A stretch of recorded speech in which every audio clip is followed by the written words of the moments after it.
People start to question, your validity as a parent and your judgment.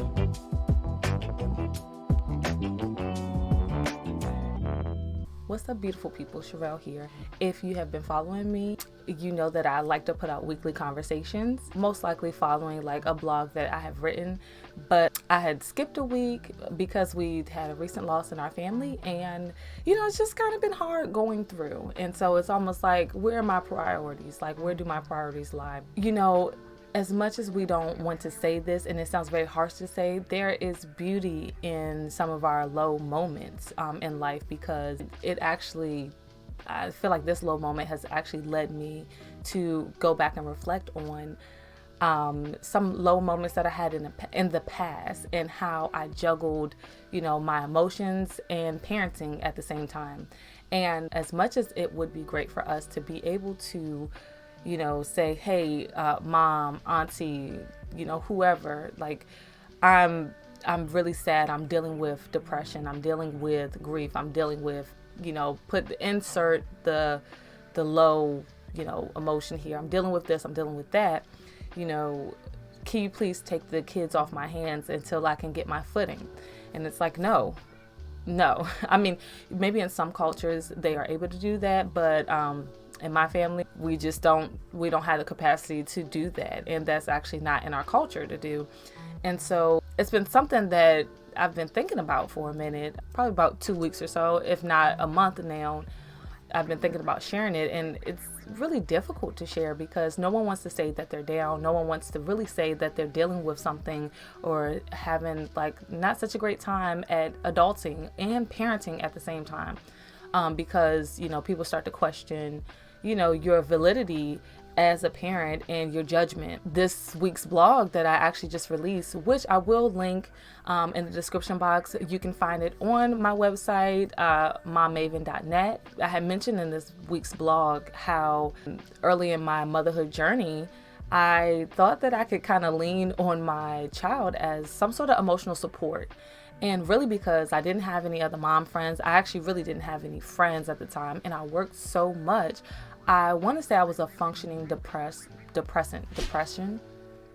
I was functioning with depression, and I was able to kind of, I guess, go undiagnosed at the time with this, because I was working so much and I was just on the go, and I wasn't able to think about it. I mean, I didn't really have time to think about it, but the signs were there.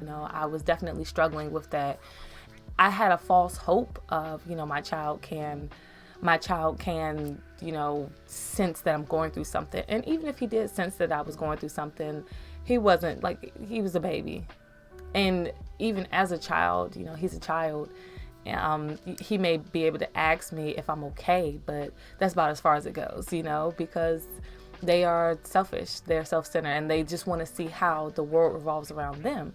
And so I give I give my example of how I realized I had learned this lesson early on in my motherhood journey, that I cannot lean on my child or my children. Now I have 3 children, and I can't lean on them for any emotional support. I mean, because they're learning how to manage their emotions through me.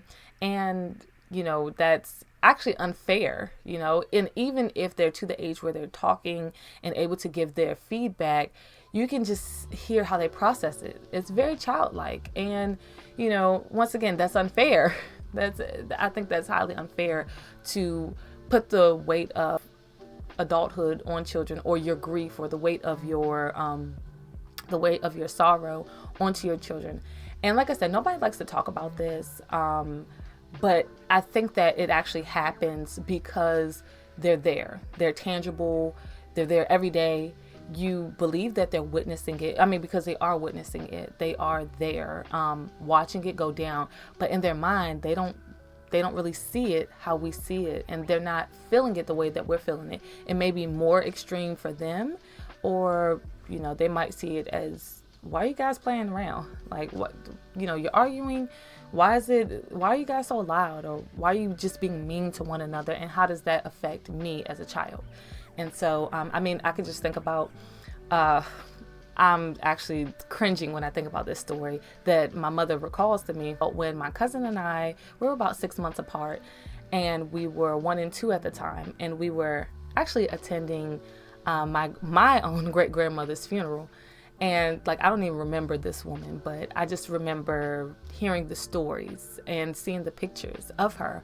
But apparently at this funeral, my cousin and I, at 1 and 2 years old, we were, I guess it was time for the casket to be closed. Apparently we were sitting in the pew, and we were cheering.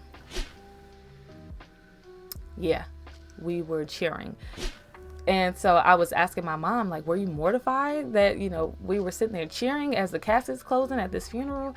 And, my mom, being who my mom is, she turned to me and was like, actually, no, I was looking around thinking, whose kids were those? Because you were actually sitting with your aunt.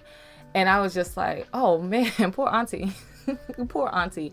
But I mean, I'm sure it was very embarrassing, but I think that's just like one prime example of how we're childlike. So even though everyone around us most likely was crying and sad and very somber, we definitely didn't register to us because we're children. And we were probably thinking, okay, this is boring. We got to sit down. Like, let's make it fun for us, because that's what kids do. Like, how does it affect me? And why is this taken away from my joy of the day that I set out to have today? And so yeah, I believe that was a very invaluable lesson that I have learned early on in my childhood journey. And I feel like so many others could benefit from learning that early on in my childhood journey, in my motherhood journey. And I feel like others can benefit from that lesson as well. And so that's why I'm sharing it. And I talk more in depth about it on my blog, so definitely go check it out. So, question of the day. Do you feel like you are handling your emotions while parenting well? And I ask that because, I think we need to start being honest with ourselves. Like, maybe it's giving us a go. It's giving us a run for our money. And that's okay. That's okay. But I think recognizing it is the first step. So definitely leave a comment. Let me know what you think about today's conversation. Definitely go check out my blog. And thank you so much for tuning in. Until next time.